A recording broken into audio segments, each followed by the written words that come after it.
ಪತ್ನಿ ಹತ್ಯೆಗೆ ಸುಪಾರಿ ಕೊಟ್ಟ ಪತಿ ಅಂಧರಾಗಿದ್ದಲ್ಲಿ ಬೆಂಗಳೂರಿನಲ್ಲಿ ಕಾರು ಟಚ್ ಆಗಿದ್ದಕ್ಕೆ ಕಿರಿಕ್. ಪಬ್ಲಿಕ್ ಟಿವಿ ವರದಿ ಬಳಿಕ ರಸ್ತೆ ಗುಂಡಿಗಳಿಗೆ ಬಂತು ಡಾಂಬರು ಭಾಗ್ಯ. Dhruva Sarja manager arrest ಆಗಿದ್ಯಾಕೆ? ಮೈ ಶುಗರ್ ಅಧ್ಯಕ್ಷರಿಗೆ ರೈತರು ಘೇರಾವ್ ಹಾಕಿದ್ದೇನಕ್ಕೆ? ಎಲ್ಲದರ ಮಾಹಿತಿ ಕರ್ನಾಟಕ ಟಾಪ್ 20ಯಲ್ಲಿ.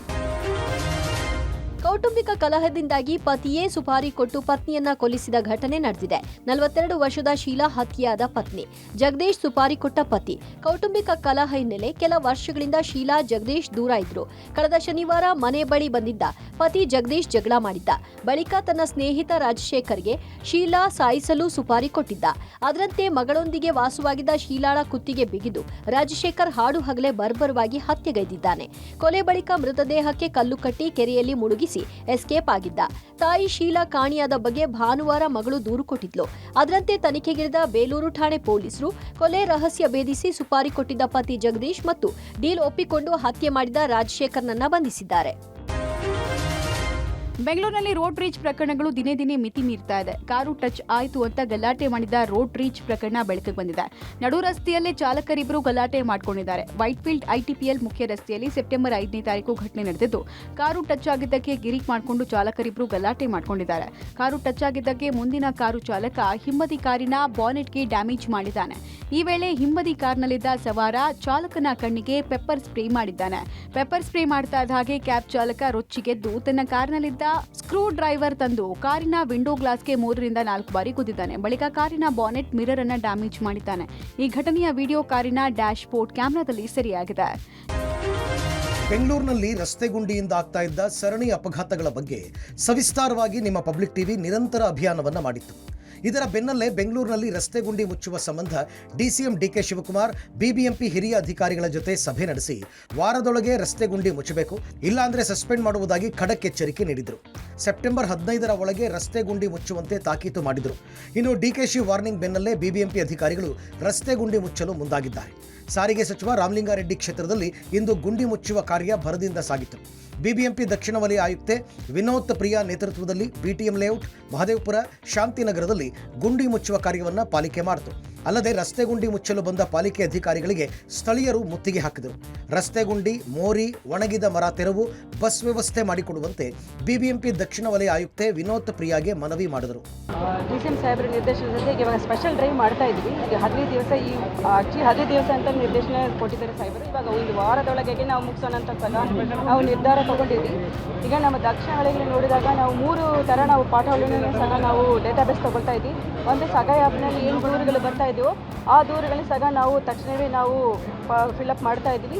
ಅದಲ್ಲದೆ ಸಿಂಗಲ್ ವಿಂಡೋ ಸಿಸ್ಟಮ್ ಗುಂಡಿಗಮನ ಆ್ಯಪ್ನಲ್ಲಿ ಏನು ಬರ್ತಾ ಇದೆಯೋ ಅದನ್ನು ಸಹ ತಕ್ಷಣ ಮುಚ್ತಾ ಇದ್ವಿ. ನಟ ಧ್ರುವ ಸರ್ಜಾ ಜಿಮ್ ಟ್ರೈನರ್ ಪ್ರಶಾಂತ್ ಪೂಜಾರಿ ಮೇಲಿನ ಹಲ್ಲೆ ಪ್ರಕರಣಕ್ಕೆ ಸಂಬಂಧಪಟ್ಟಂತೆ ನಟ ಧ್ರುವ ಸರ್ಜಾ ಮ್ಯಾನೇಜರ್ ಅಶ್ವಿನ್ರನ್ನ ಬನಶಂಕರಿ ಪೊಲೀಸರು ಬಂಧಿಸಿದ್ದಾರೆ. ಮೇ 26ನೇ ತಾರೀಕು ರಾತ್ರಿ ಪ್ರಶಾಂತ್ ಪೂಜಾರಿ ಮೇಲೆ ಹಲ್ಲೆ ನಡೆದಿತ್ತು. ಹರ್ಷ ಮತ್ತು ಸುಭಾಷ್ ಎಂಬುವರು ಪ್ರಶಾಂತ್ ಮೇಲೆ ಹಲ್ಲೆ ಮಾಡಿದ್ರು. ಹಲ್ಲೆ ಮಾಡಿಸಿದ್ದು ಧ್ರುವ ಸರ್ಜಾ ಬಳಿ ಕೆಲಸ ಮಾಡಿಕೊಂಡಿದ್ದ ನಾಗೇಂದ್ರ. ಧ್ರುವಗೆ ನಾಗೇಂದ್ರ ಚಾಲಕನಾಗಿಯೂ ಕೆಲಸ ಮಾಡಿಕೊಂಡಿದ್ರು. ಹಲ್ಲೆಗೆ ಧ್ರುವ ಮ್ಯಾನೇಜರ್ ಅಶ್ವಿನ್ ನಾಗೇಂದ್ರಗೆ ಸಾಥ್ ಕೊಟ್ಟಿದ್ದ ಅಂತ ತಿಳಿದು ಬಂದಿದೆ. ಪ್ರಶಾಂತ್ ಪೂಜಾರಿ ನಟ ಧ್ರುವ ಸರ್ಜಾಗೆ ಆಪ್ತರಾಗಿದ್ರು. ಧ್ರುವಗೆ ಜಿಮ್ನಲ್ಲಿ ತರಬೇತಿ ಕೂಡ ಕೊಡ್ತಾ ಇದ್ರು. ಇಬ್ಬರ ನಡುವಿನ ಆಪ್ತತೆಯನ್ನ ನಾಗೇಂದ್ರ ಹಾಗೂ ಅಶ್ವಿನ್ಗೆ ಸಹಿಸಿಕೊಳ್ಳೋಕಾಗದೆ ಹಲ್ಲೆ ಮಾಡಿಸಿದ್ರು ಎಂಬುದು ತನಿಖೆಯಲ್ಲಿ ಬೆಳಕಿಗೆ ಬಂದಿದೆ. ತಾವೇ ಹಲ್ಲೆ ಮಾಡಿದ್ರೆ ಗೊತ್ತಾಗುತ್ತೆ ಎಂದು ಸ್ನೇಹಿತರ ಕೈಯಲ್ಲಿ ಹಲ್ಲೆ ಮಾಡಿಸಿದ್ದು, ಹಲ್ಲೆ ಕೇಸ್ನಲ್ಲಿ ಮಾಸ್ಟರ್ ಮೈಂಡ್ ಅಶ್ವಿನ್ನೇ ಎಂಬುದು ತನಿಖೆ ವೇಳೆ ಬೆಳಕಿಗೆ ಬಂದಿದೆ. ಈ ಹಿನ್ನೆಲೆಯಲ್ಲಿ ಅಶ್ವಿನ್ ಬಂಧಿಸಲಾಗಿತ್ತು. ಆದರೆ ಕಳೆದ 10 ದಿನಗಳಿಂದ ಹಿಂದೆ ವಿಚಾರಣೆ ಎದುರಿಸಿ ಜಾಮೀನು ಪಡೆದು ಅಶ್ವಿನ್ ಹೊರ ಬಂದಿದ್ದಾರೆ. ಇದೇ ಅಶ್ವಿನ್ ಹುಟ್ಟುಹಬ್ಬಕ್ಕೆ ಧ್ರುವ ಫಾರ್ಚುನರ್ ಕಾರನ್ನ ಗಿಫ್ಟ್ ಮಾಡಿದ್ರು. 3+1 ಜನ ಅದು ಅವರ ವೈಯಕ್ತಿಕ ಇದರಲ್ಲಿ ಆಗಿದೆ ಅಂತ ಹೇಳಿ, ಧ್ರುವ ಸರ್ಜಾಗೆ ಯಾರು ಹತ್ರ ಆಗಬೇಕು ಅಂತ ಹೇಳಿ ಮ್ಯಾನೇಜರು ಮತ್ತು ಡ್ರೈವರು ಸೇರಿಕೊಂಡು ಇನ್ನೊಬ್ಬ ಜಿಮ್ ಟ್ರೈನರ್ ಏನೋ ಇದ್ದ, ಅವನನ್ನು ಬೇರೆ ಹುಡುಗರನ್ನ ಕಳಿಸ್ಬಿಟ್ಟು ಅಸಾಲ್ಟ್ ಮಾಡಿಸಿದ್ದಾರೆ. ಅದು ಅರೆಸ್ಟ್. ಮಂಡ್ಯದ ಮೈಶುಗರ್ ಕಾರ್ಖಾನೆಯ ವ್ಯಾಪ್ತಿಯಲ್ಲಿ ಅವಧಿ ಮೀರಿ ಬೆಳೆದು ನಿಂತಿರುವ ಕಬ್ಬನ್ನು ಕಟಾವು ಮಾಡುವ ಬದಲು ಕಾಂಗ್ರೆಸ್ ಕಾರ್ಯಕರ್ತರ ಕಬ್ಬನ್ನು ಮಾತ್ರ ಕಟಾವು ಮಾಡಲಾಗ್ತಾ ಇದೆ ಅಂತ ಆರೋಪಿಸಲಾಗಿದೆ. ಈ ಸಂಬಂಧ ಮೈಶುಗರ್ ಅಧ್ಯಕ್ಷ ಹಾಗೂ ಕಾಂಗ್ರೆಸ್ ಜಿಲ್ಲಾಧ್ಯಕ್ಷನಾಗಿರುವ ಸಿಡಿ ಗಂಗಾಧರ್ಗೆ ರೈತರು ಘೇರಾವ್ ಹಾಕಿ ಆಕ್ರೋಶ ವ್ಯಕ್ತಪಡಿಸಿದರು. ಈಗಾಗಲೇ ಮಂಡ್ಯ ಜಿಲ್ಲಾಡಳಿತ ಮೈಶುಗರ್ ವ್ಯಾಪ್ತಿಯ ಕಬ್ಬನ್ನು ಬೇರೆ ಕಾರ್ಖಾನೆಗೆ ರಫ್ತು ಮಾಡುವಂತಿಲ್ಲ, ಒಂದು ವೇಳೆ ರಫ್ತು ಮಾಡಿದರೆ ಈ ಭಾಗದ ಸೌಲಭ್ಯಗಳು ದೊರಕುವುದಿಲ್ಲ ಎಂಬ ಆದೇಶವನ್ನು ಹೊರಡಿಸಲಾಗಿತ್ತು. ಇತ್ತ ಈ ಭಾಗದ ರೈತರು ಬೆಳೆದ ಕಬ್ಬಿಗೆ 18 ತಿಂಗಳಿಗೂ ಅಧಿಕ ತಿಂಗಳಾಗಿದ್ದು ಕಬ್ಬು ಇಳುವರಿ ಕಳೆದುಕೊಳ್ತಾ ಇದೆ.